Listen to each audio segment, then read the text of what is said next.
One thing which we've heard of when the work-life balance conversation happens is that India has not been able to do well in this one aspect. Do you think that's changing, and how much more needs to be done to bring in that kind of correct balance?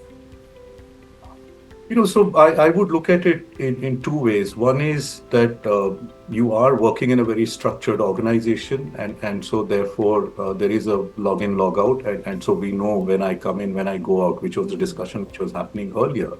But let us also understand that there could be situations, and the way we are perhaps growing at a very rapid pace, there could be requests at times from the management, from the leadership that you've got to stretch a bit.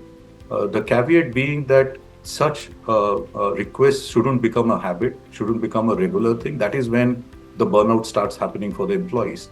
So the communication and not making it a habit is something that needs to be brought in a very clear manner.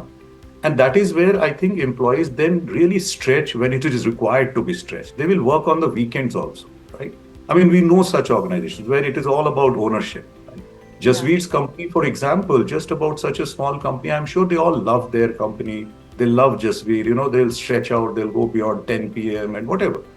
The key is that, and that is where you stitch up the beauty of empathy and accountability.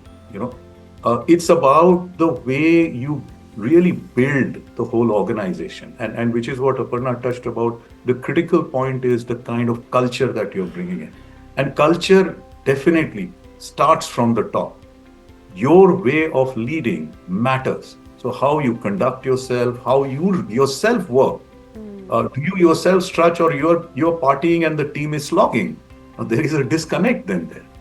So I think if accountability and empathy they can go hand in hand, and it boils down to the individual how he or she wants to do that.